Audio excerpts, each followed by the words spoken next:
Beneran? Udah ya? Kita mulai ya? Oke. Assalamualaikum Assalamualaikum warahmatullahi wabarakatuh. Perkenalkan kami dari kelompok 2 akan mempresentasikan tugas narasi mengenai aplikasi Daily Reminder. Untuk kelompoknya yang pertama yaitu Bobi Suryawijaya dengan NPM terakhir 058, lalu ada Gizela Razwadanti Azara dengan NPM terakhir 059, lalu saya sendiri Adinda Tiffany Irfan Maulana dengan NPM terakhir 323. Yang terakhir ada Akila Septa Yanuar dengan NPM terakhir 346. Tadi next. Untuk yang pertama yaitu latar belakang dan tujuan. Di era digital yang serba cepat saat ini, banyak orang kesulitan mengatur waktunya karena padatnya aktivitas sehari-hari. Masalah inilah yang mendorong kami merancang aplikasi Daily Reminder sebagai solusi yang sederhana dan mudah untuk digunakan. Aplikasi ini bertujuan untuk membantu pengguna mencatat dan mengatur pengingat, memberikan notifikasi yang tepat waktu, serta menyimpan riwayat aktivitas harian. Semua demi mendukung peningkatan produktivitas pengguna. Bisa di next. Lalu yang kedua ada perencanaan dan analisis kebutuhan. Pembangunan aplikasi diawali dengan perencanaan dan analisis kebutuhan melalui survei dan diskusi dengan calon pengguna. Hasilnya, pengguna menginginkan aplikasi yang ringan, mudah digunakan, dan bisa berjalan tanpa internet. Dari situ kami menerapkan fitur utama yaitu pembuatan pengingat, notifikasi otomatis, daftar terurut, pengulangan jadwal, dan pengelompokan kategori.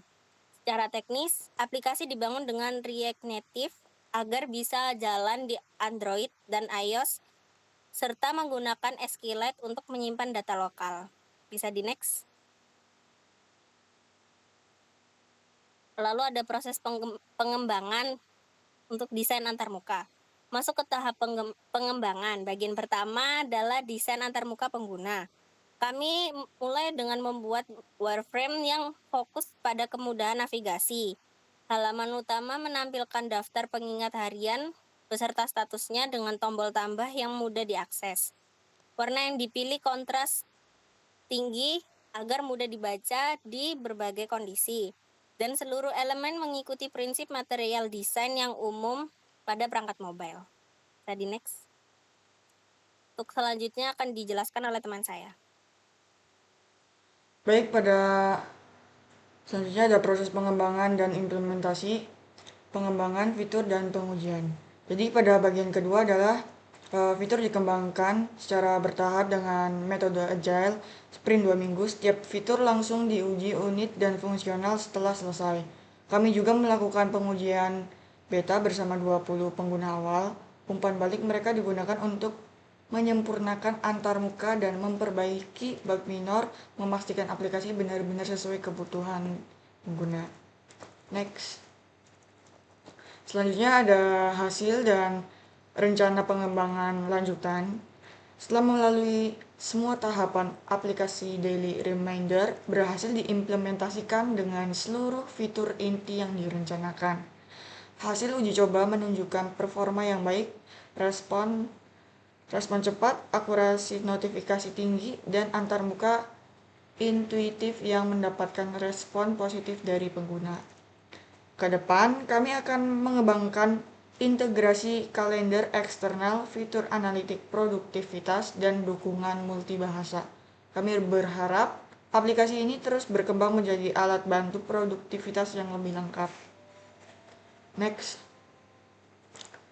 Selanjutnya ada use case diagram aplikasi Daily Reminder. Berikut use case diagram yang terdapat satu aktor utama yaitu user yang berinteraksi dengan sistem melalui beberapa use case seperti login, membuat pengingat, melihat daftar pengingat, mengedit, menghapus, dan menerima notifikasi. Diagram ini menunjukkan bahwa pengguna punya kendali penuh atas data pengingatnya, sementara sistem yang bertanggung jawab mengirimi notifikasi secara otomatis. Next. Selanjutnya ada activity diagram aplikasi Daily Reminder. Untuk alur proses utama dalam sistem yang pertama adalah alur membuat pengingat, yaitu pengguna buka aplikasi, tekan tombol tambah, isi form, judul, tanggal, waktu, kategori, lalu simpan. Sistem menyimpan ke Skillet, lalu muncul di daftar. Kedua, ada alur notification. Sistem secara berkala cek waktu pengingat. Jika waktunya tiba, notifikasi dikirim ke perangkat. Pengguna menerima dan bisa tandai selesai. Selanjutnya ada yang ketiga yaitu alur kelola pengingat. Pilih pengingat dari daftar, edit atau hapus, lalu sistem perbarui database. Alur yang sederhana dan linear ini memastikan aplikasi mudah digunakan oleh siapapun. Oke, untuk materi selanjutnya akan dijelaskan oleh rekan saya.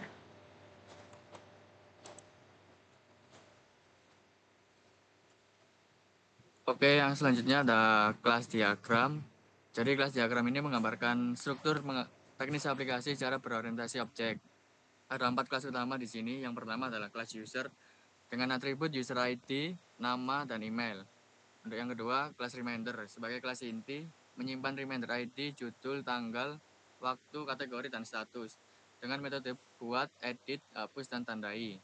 Selesai. Yang nomor ketiga, kelas notifikasi yang mengolah pengiriman notifikasi. Yang nomor 4, kelas kategori untuk pengelompokan pengingat. Relasinya adalah satu user bisa punya banyak reminder, one to many, dan setiap reminder terhubung ke satu notifikasi. Kelas diagram ini menjadi fondasi penulisan kode program. Oke, next. Kemudian di sini ada state chart diagram. Jadi state chart diagram ini menggambarkan siklus hidup objek reminder dari waktu ke waktu. Ada 5 state, yaitu yang pertama dibuat saat pengingat baru disimpan, kemudian aktif saat menunggu waktu yang ditentukan, terpicu saat waktunya tiba dan notifikasi dikirim, selesai saat pengguna menandai selesai dan dihapus saat pengguna menghapusnya. Kemudian transisi antar state dipicu oleh event tertentu, misalnya dari aktif ke terpicu terjadi ketika waktu sistem sama dengan waktu pengingat. Diagram ini memastikan tidak ada kondisi yang terlewat dalam logika sistem. Oke, kemudian akan dibaca oleh teman saya. Oke, selanjutnya ada collaboration diagram dari aplikasi Reminder. Nah, collaboration diagram itu yang menggambarkan bagaimana objek-objek saling bertukar pesan dalam satu skenario utama, yaitu pengguna membuat pengingat, sistem menyimpan, lalu notifikasi dikirim. Alurnya yaitu user kirim pesan ke reminder form. Reminder form meneruskan ke reminder controller. Reminder controller validasi data dan simpan di SQLite.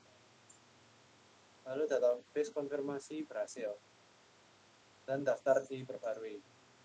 Kemudian saat waktunya tiba, scheduler kirim pesan ke notification service dan notification service akan kirimkan notifikasi ke perangkat pengguna. Lalu untuk selanjutnya ada kode diagramnya, kode programnya. Untuk kode programnya sendiri ada di Google Drive ini. Bentar.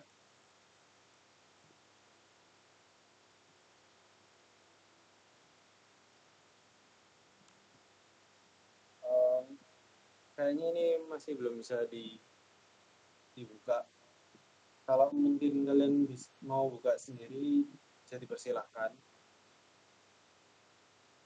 Mungkin segitu saja dari kelompok kami. Mohon maaf bila ada salah kata. Terima kasih banyak.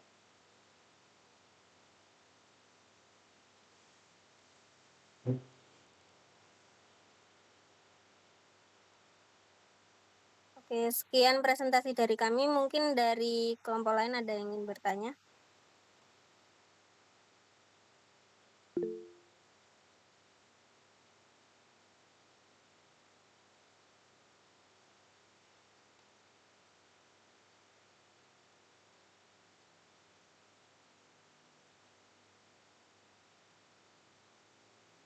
Oke, silakan bertanya.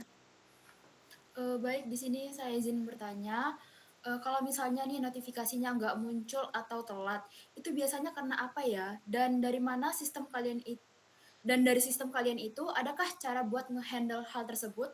Terima kasih. Oke, terima kasih pertanyaannya akan kami tampung dulu. Untuk selanjutnya, apakah ada pertanyaan lagi?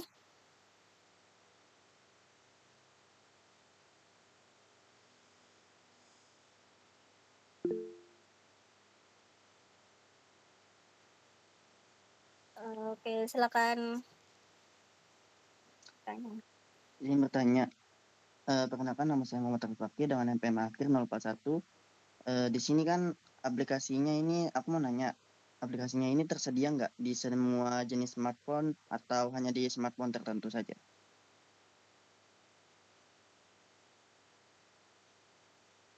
Oke, terima kasih atas pertanyaannya. Akan kami tampung dulu ya. Untuk selanjutnya, apakah masih ada yang ingin bertanya? Oke, silakan bertanya.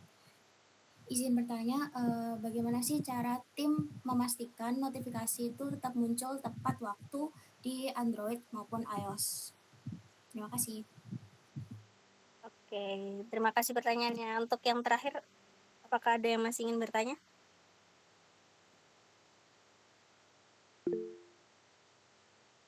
Oke, silakan bertanya.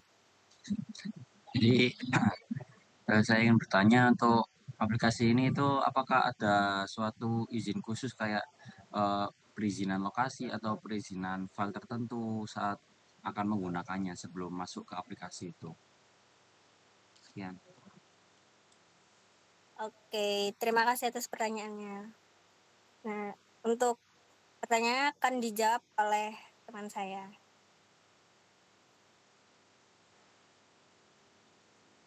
Oke, permisi.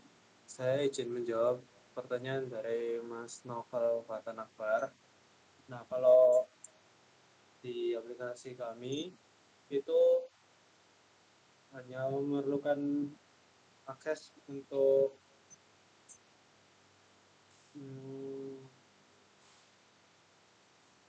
ada yang terlalu penting sih, kayak lokasi file pribadi, terus itu gak bakalan terpengaruh karena kita cuma nambahkan data, mungkin perizinannya hanya jadi untuk kirim notifikasi aja. Itu aja sih. Apa udah menjawab? Oke, baik, cukup. Terima kasih. Baik, terima kasih. Baik, di sini saya akan menjawab pertanyaan dari Mbak Nur Azizah. Untuk pertanyaan sendiri, itu bagaimana kita memastikan notifikasi tetap muncul tepat waktu di Android atau di iOS. Untuk memastikan notifikasi tepat waktu, kita menggunakan framework React Native. Keunggulannya dia bisa langsung akses API sistem alarm di Android maupun di iOS. Di bagian codingannya juga kami punya modul Notif Manager yang tugasnya khusus buat scheduling dan memicu alarm. Selain itu, kami juga sudah melakukan beta testing ke 20 orang untuk memastikan jeda waktunya benar-benar akurat. Mungkin apakah jawaban dari saya sudah menjawab pertanyaan yang diberikan oleh Razia? Sudah. Terima Baik, kasih. terima kasih. Oke, saya akan menjawab pertanyaan dari Mas Khairul Fakih ya. Tadi pertanyaannya kan apakah aplikasi ini tersedia di semua jenis smartphone atau hanya smartphone tertentu? Nah, untuk jawabannya yaitu aplikasi ini udah tersedia di semua jenis smartphone ya, baik Android maupun iPhone atau iOS. Karena kami juga memakai pendekatan cross platform, kodenya bisa jalan di kedua OS tersebut. Nah, kami juga pakai SQLite. Aplikasi ini ringan dan bisa jalan full online. Jadi HP jadul juga masih bisa mumpuni buat menjalankan aplikasi ini. Sekian dari jawaban saya, apakah menjawab? Baik, terima kasih banyak. Oke, terima kasih. Baik, izin menjawab dari pertanyaan Kak Agnes tentang kalau notifikasinya nggak muncul atau telat, itu biasanya karena apa ya? Jadi jawabannya adalah, kalau ditanya kenapa bisa telat, Biasanya itu karena fitur battery optimization di HP. Sistem Android atau iOS kadang mempunyai sistem menidurkan aplikasi di latar belakang untuk menghemat baterai. Apakah sudah menjawab, Kak Agnes? Baik, terima kasih. Terima kasih. Oke. Sekian tanya jawab dari kelompok kami. Mohon maaf apabila ada salah kata. Wassalamualaikum warahmatullahi wabarakatuh.